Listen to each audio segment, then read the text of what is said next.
Hey everybody. So what I'm messing with this morning is a Swann Pro 640 security camera. This is a branded Swann, but it's actually a made in China cheapo camera, N3960. This came packaged with a DVR security system.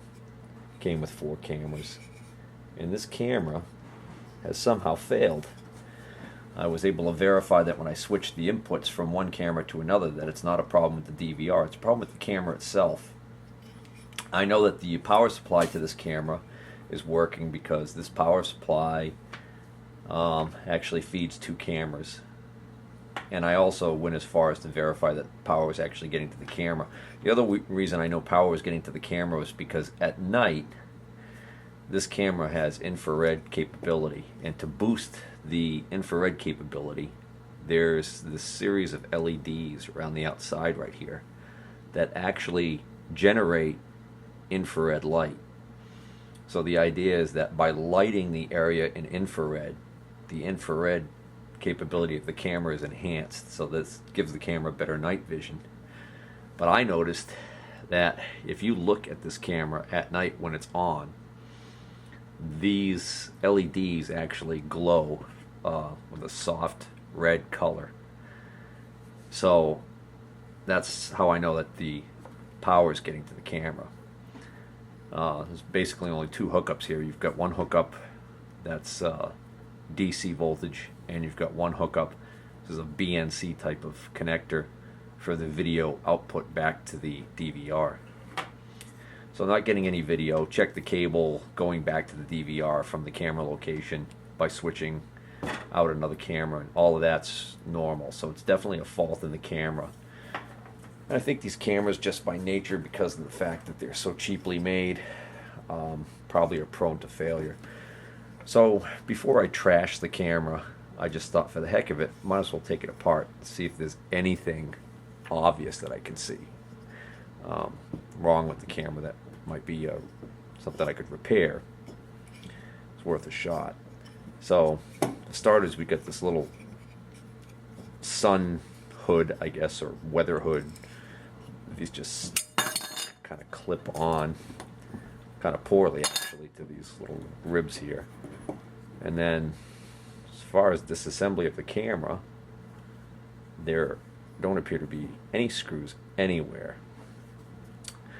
So this unit right here unscrews, and this is actually, I think, metal. Yeah, it's aluminum housing by the feel of it. This is also aluminum. Surprised it's not plastic.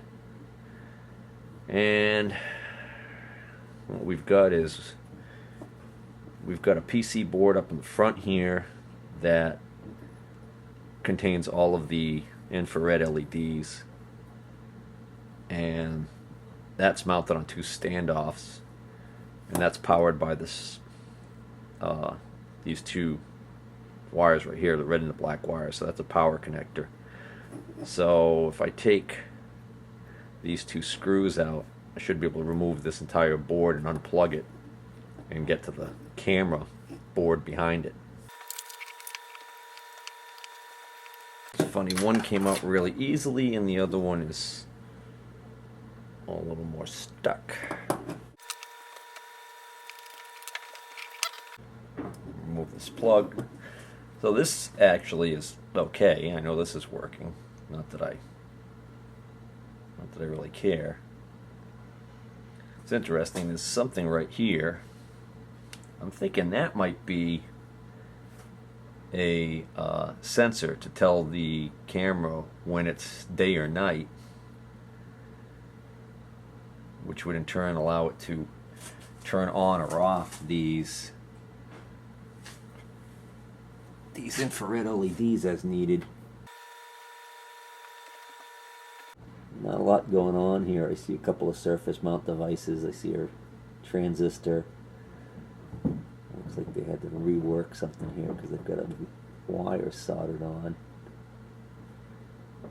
Something kind of hinky going on here. They got a little tiny wire soldered from one of the legs of this transistor over to a point over here on the board. It's like, well, why wasn't there a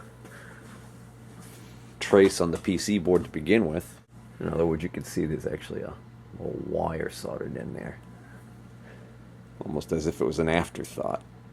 So it's interesting to me that there's a second plug here, but there's nothing plugged into it. You only got one plug for power. So if that is a detection device, its main purpose, I guess, is just to turn on and off these LEDs. There's nothing to send a signal back to the camera to tell the camera whether it's night or day. So the camera must just do its exposure, auto exposure on, to compensate for whether it's nighttime or daytime. So the camera board itself appears to be just held into the body by the standoffs. So if I unscrew the standoffs, voila, the camera, PC board, and CCD, which is charged coupled device, comes out in one shot. And there's no sign of any broken wires. If I unplug this plug right here, that's it. It's the whole shebang.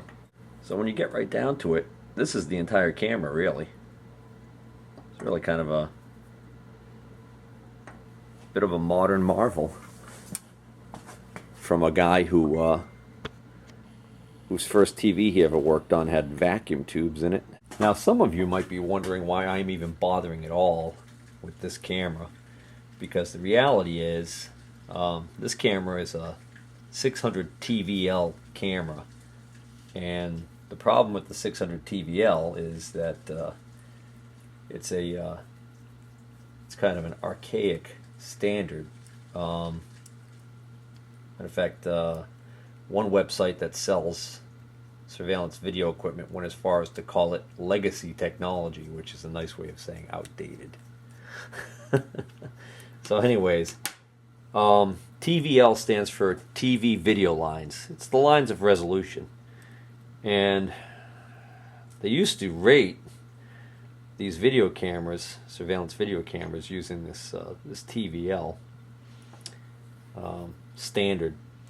The problem is that now the advent of low-cost or moderately priced high-definition surveillance cameras has basically made TVL a thing of the past, and it's only used in really cheap systems that you might find, where you go into a big box store and they're selling you the whole package, the DVR with the 4 or 6 or 8 cameras for some incredibly low price.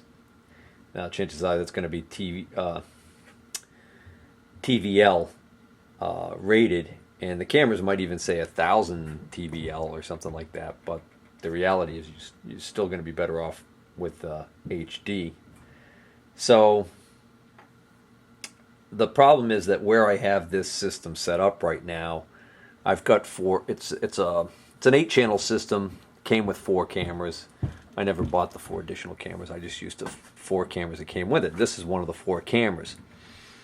I purchased a newer system to use somewhere else, and for the time being, I figured, well, I'll just throw on, the camera, one of the cameras that came with the new system, onto the old system to sub out this bad camera. But when I hooked it up, it wouldn't work, and the reason why is because it's a completely different. It's either another TVL system, but it's just the higher lines of resolution, and the DVR can't handle it and process it, or it might even be an HD system. I don't honestly remember. But so I have one or two choices here. I can either junk that entire system and upgrade the entire system to HD, or I can either fix or replace this 600 TVL camera. I can't even up the rating on this camera. I can't buy like an 800 TVL camera and stick it on here, because I read the specs on the DVR and it's only made for a 400. Apparently it's only made for a 400 TVL camera.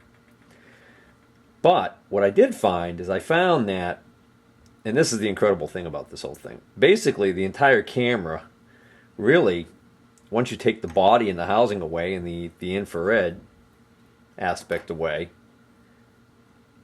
the whole camera consists of basically the charge coupled device mounted directly, surface mounted onto this little tiny PC board with all the electronics on there, which is amazingly small. And then they just stick this objective lens assembly on here, and then this barrel part right here with the lens is threaded into this piece, and you can see there's a screw there. So if you loosen that screw, you can actually turn this, and what that does is that literally focuses. It's a fixed focus. It focuses this assembly onto this charge coupled device. So lo and behold, what did I find on the bay? So what do I find on the bay? But I find that I find a seller that's actually selling just the camera, the board with the CMOS chip on it, and it looks like maybe he's even including the plastic mount there. So I'm thinking this is a 600 TVL. I'm thinking I might actually be able to just buy this little board, which for those of you who are wondering, he's selling these for $10.31 a piece with free shipping. So for 10 bucks and change, I might be able to buy this little board and stick it in my housing and actually get my little 600 crappy TVL, crappy resolution TV camera working again. So I think that's probably what I'm going to do. Well, this package came in the mail today. First class mail, light as a feather. And this came to me from a Victor Cheung, Boston, Massachusetts. So he must have a contact or somebody that he's buying these from over in China. And then he's acting as a reseller on eBay here. Because lots of times you'll find an item like this on eBay that's shipping from China and taking like a lot longer to get here, but it's a lot cheaper.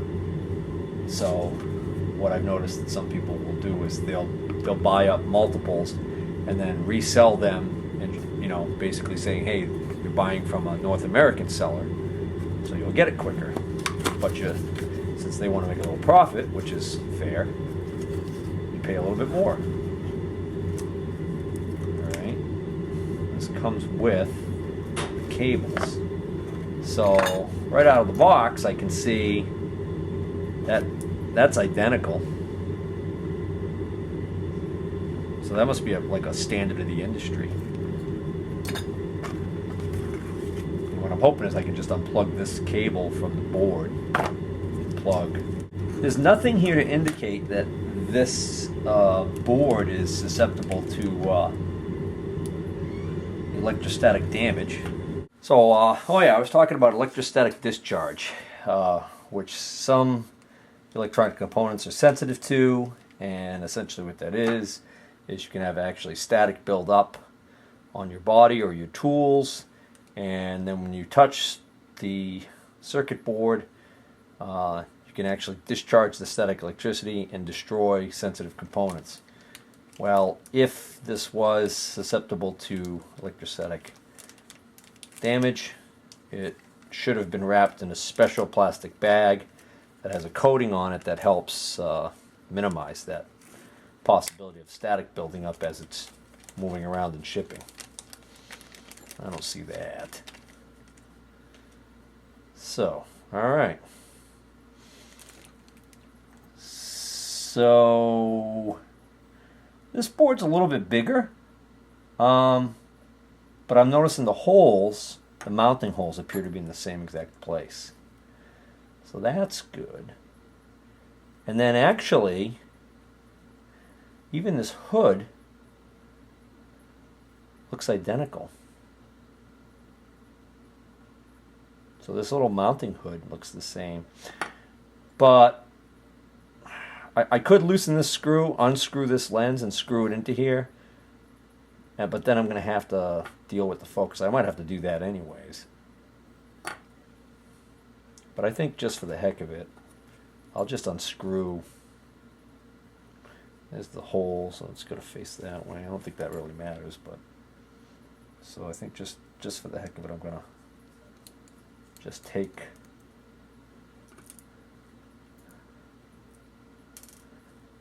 this little hood off of here.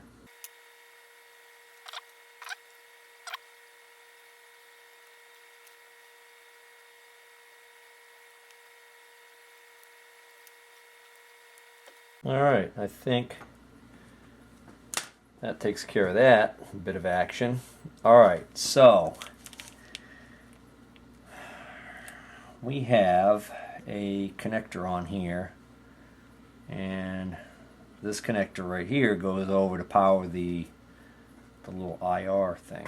Okay, so really we only have one connector to deal with. Unlike the original board has two connectors available. One is power and video output, and then the other one, oh actually no, there is only one connector on this original board, power and video output, whereas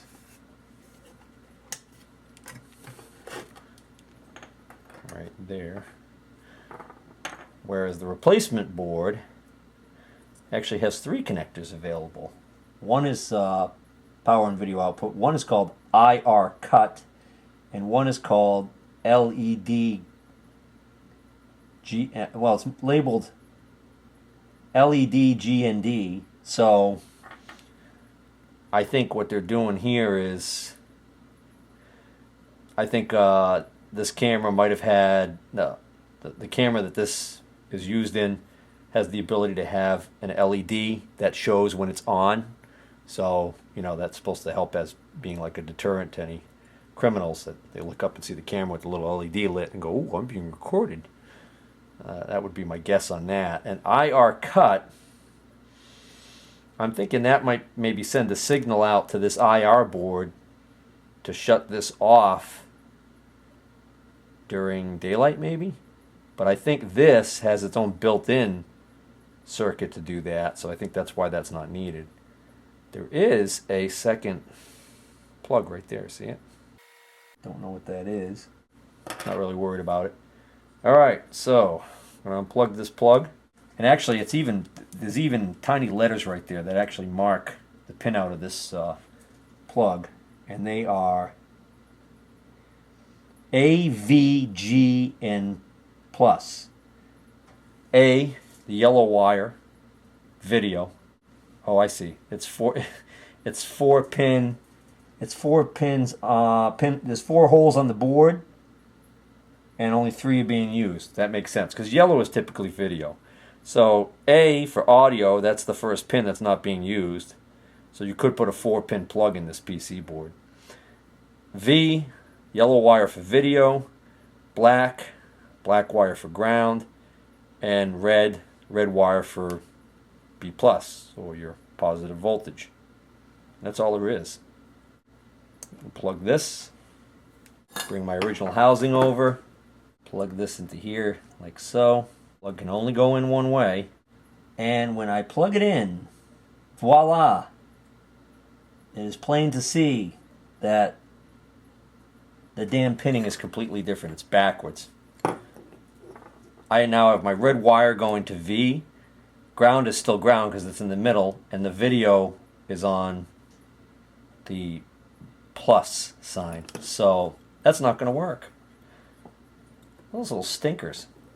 Sometimes you can actually pry off this plastic piece right here and switch it around. In other words, this little plastic piece that actually keeps the plug from being able to put on the wrong way. And there's no exception here. I am able to do that, so I am going to pop this off, spin it around, and reseat it. Now I could have also just changed the cable, but the problem is this cable actually comes through some kind of a funky like strain relief deal that also probably seals this keep moisture and little tiny critters from getting inside here. So that's why I don't want to go through the trouble taking that off. All right, so now when I plug my plug back on, and again I got to put it on this way. Voila! The cables are now in the proper order. You can see the yellow wire on the left for video and the red wire on the right for the voltage. So far so good. Houston, we have a problem. This PC board is physically larger, as I mentioned, than the original one. What's interesting to me is that the extra board area doesn't appear to be used for anything. It's just extra board. There are no solder traces that I could see in that area there. I'm not positive, but I don't think there's any reason why I can't just trim this off. Okay, so the way this mounted in here was kind of at a kitty corner angle type of deal. Oh no, you know what I did? I forgot. I took this out, I forgot to mark which side was up. Oh, you know what? I might be able to look at the screws and tell. Well, actually, no. I'll be able to tell which two screws were used for mounting, but I won't be able to tell whether or not it was this way or 180 degrees. So I get the possibility of putting this in completely upside down. That's okay though. I can actually loosen this and swivel the whole housing. I did kind of prefer to keep that on the bottom though. The sticker. Not that it really matters, I don't think, but oh well. Alright. So anyways, if I put this on here like this, like I believe it was, okay, then I can see that it's just these very outer corners. It looks like maybe more than that's going to be in the way. I think we're just going to have to cut these off.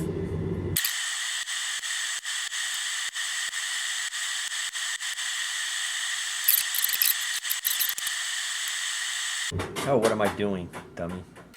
That's right, it was these standoffs that screwed in to mount this board because they act as the place to mount the IR array.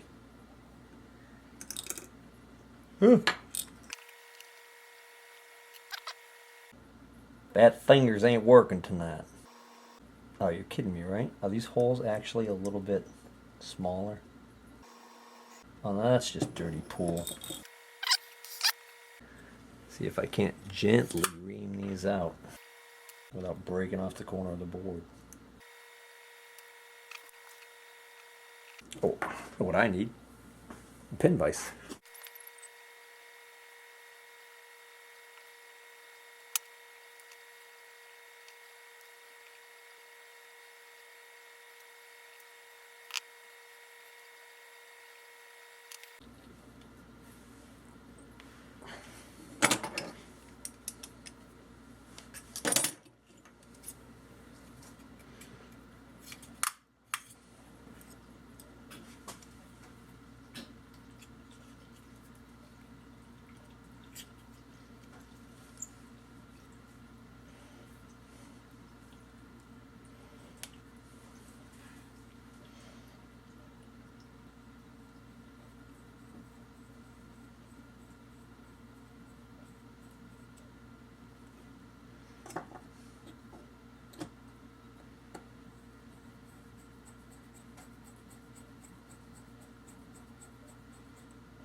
Alright, I need a drill bit. Not quite the size of that one. Larger than this one. Yeah, okay. I gotta get my other drill index.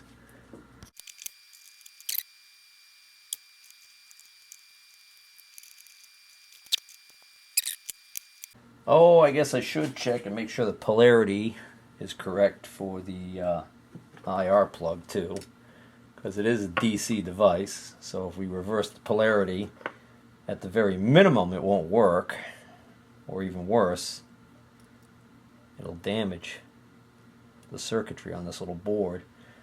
And let's see, actually it's marked 12 volt and on this right side, so that would make sense that the positive is over here. So if I plug this plug on, is the positive on the right side, or correct side I should say.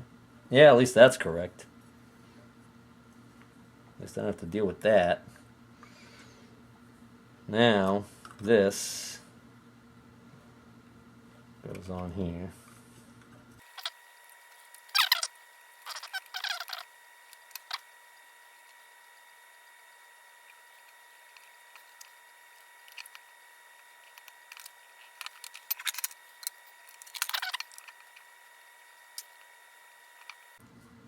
Oh, damn phone won't stop ringing. Oh, it's a good thing I answered that phone. Turns out we had a brine emergency. Normally I don't bother answering the phone this time of day, which, for those of you who don't know what time of day it is, it's, well, I guess it's whatever time it is where you are. But I mean, what time it is for me right now? Well, now it's 7:30 in the evening, but earlier today, right around 5:30 is usually when the phone starts ringing with the telemarketer parade. Telemarketer donations and whatever else. Anyways, it was the wife. She had an emergency on her hands. See, Thanksgiving is the day after tomorrow, and we've taken to the ritual of, or the process of brining our turkey ahead of time. So for those of you who are unaware of what that entails basically creating a brine solution, which I guess is a whole lot of salt and water for the most part, but also with I don't know, depending on what you make your brine out of. The Colonel's 7 herbs and spices or whatever. Could be various other ingredients. Anywho,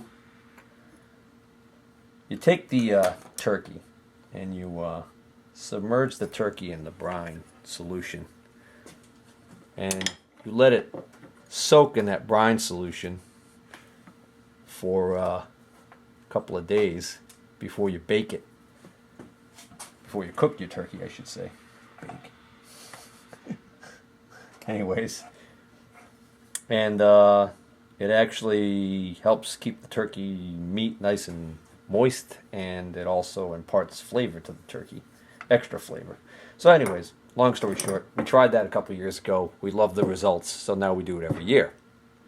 But it's always the same problem. You've got to have a container large enough to fit the big turkey in that you can put the brine solution in, so that you end up covering a good part of the turkey. So what we've read online is you use garbage bags, and they warn you to use unscented garbage bags because you don't want the scented kind, the kind that make your kitchen smell pretty, because I guess the chemicals in there will cause a problem. Which, that seems logical enough.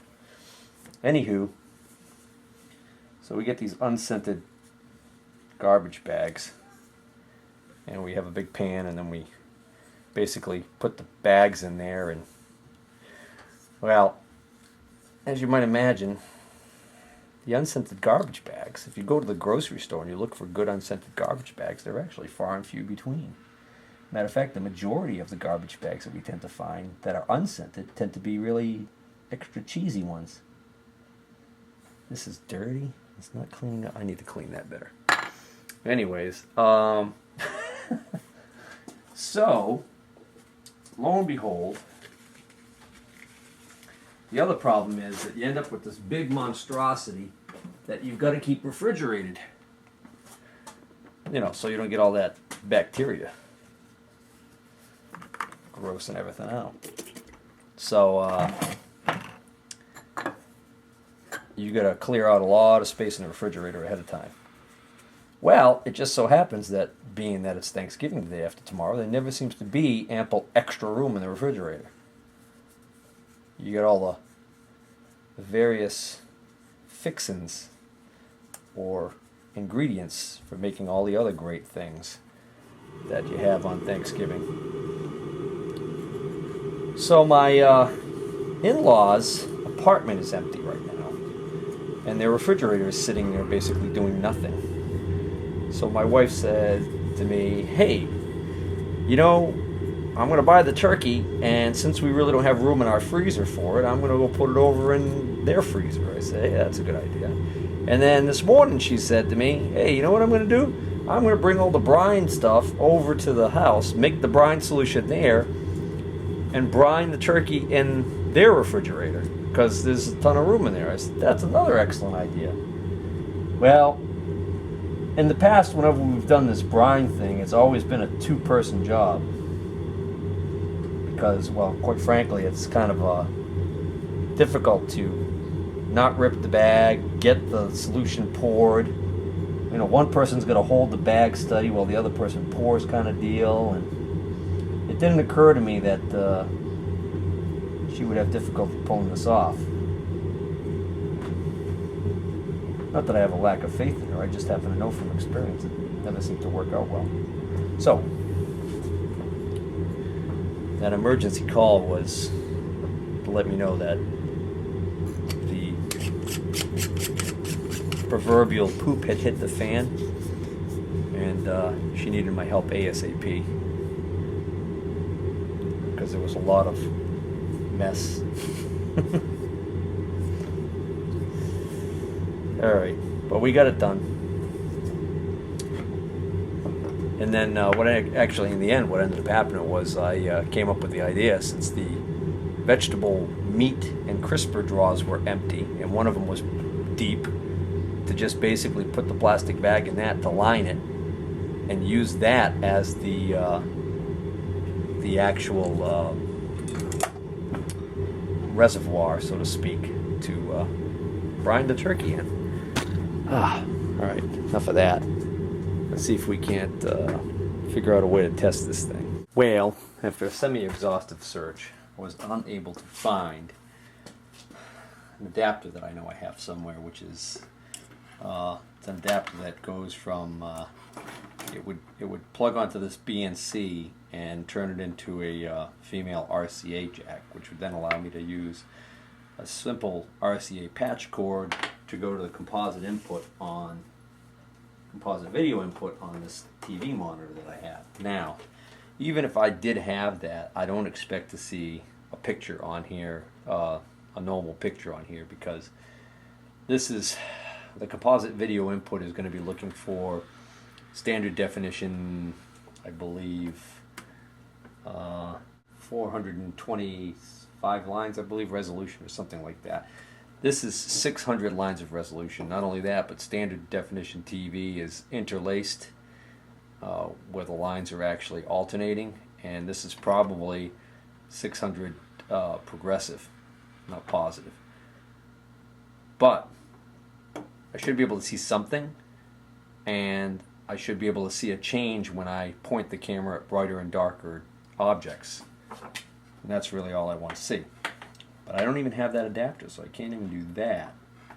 But what I do have is I've got the only thing I've got that's got a BNC on one side and like wires on the other is this, which is actually my test leads for my capacitance meter.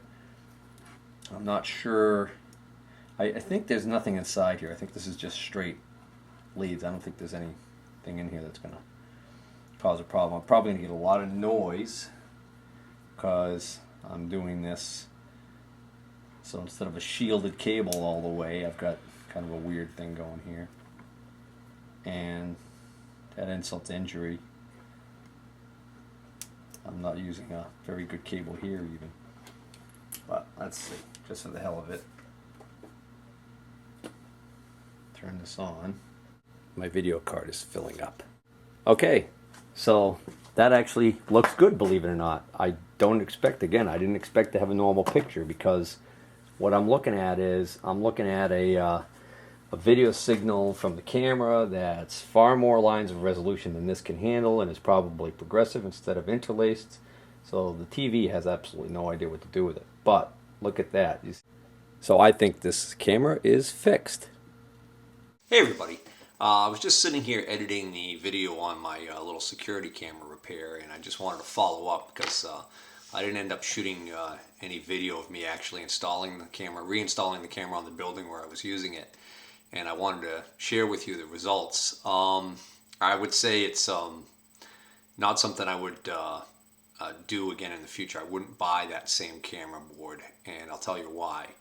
Once it seemed like the video looked pretty good, but once I put the camera up and I compared it on split screen with the other cameras, the other original cameras that came with the DVR unit that I purchased, came as a kit. The new camera was really nowhere near as good in quality of video. The color was a lot more washed out, and the resolution I think the resolution actually looked pretty good. The first problem I had was it was severely out of focus. So as I suspected, I ended up having to loosen that tiny little set screw and rotate that lens barrel that's threaded in, and that actually focuses it. So I had to manually set the focus correctly. Once I got the focus set, I put the camera. I also had the camera board in. I had the board in the wrong way, and I did end up finding out that on the new board there weren't any markings to denote what was the top, but there was some writing on there.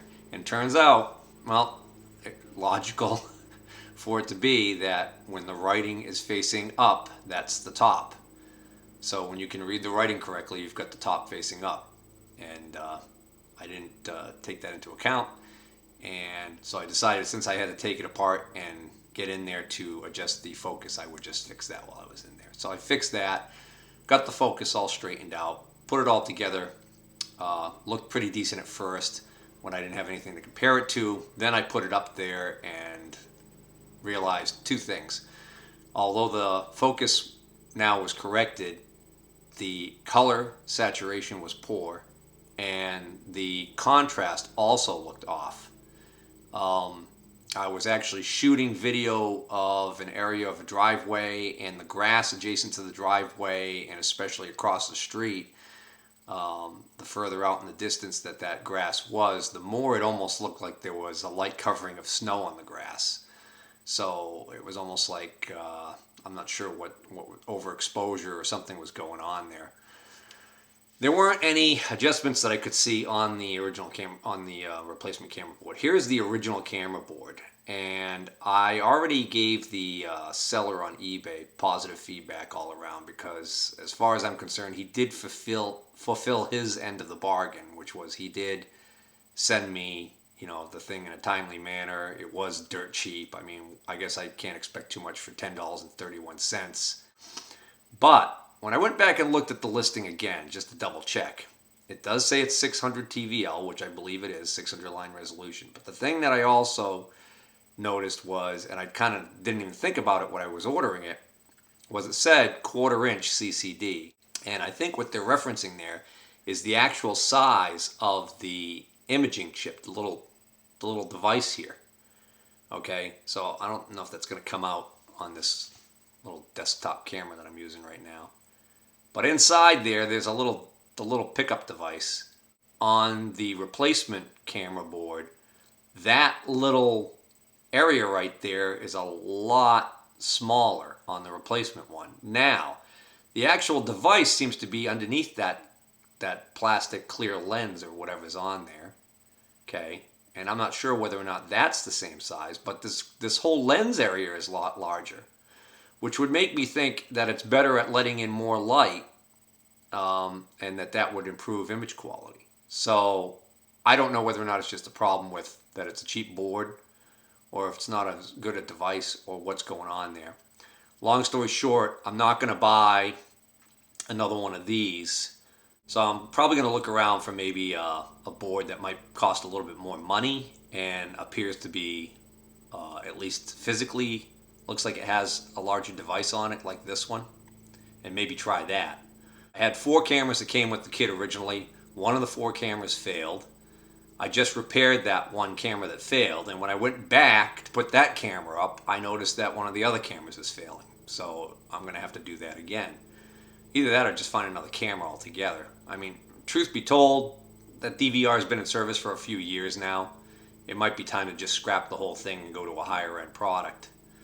But for the time being, if I can get out of having to replace the whole system by just replacing another one of these boards on the cheap, I might do that. But anyway, so that's going to close out this one. If I do the repair on the other camera, I might include a separate video to cover that. Again, I appreciate everybody watching the videos. Please click the like button, and if you can find one, click a subscribe button. All right, take care. I don't know. I went over 2,000, so I was happy to see that, but I was also saddened to see that YouTube doesn't acknowledge that as being any kind of interesting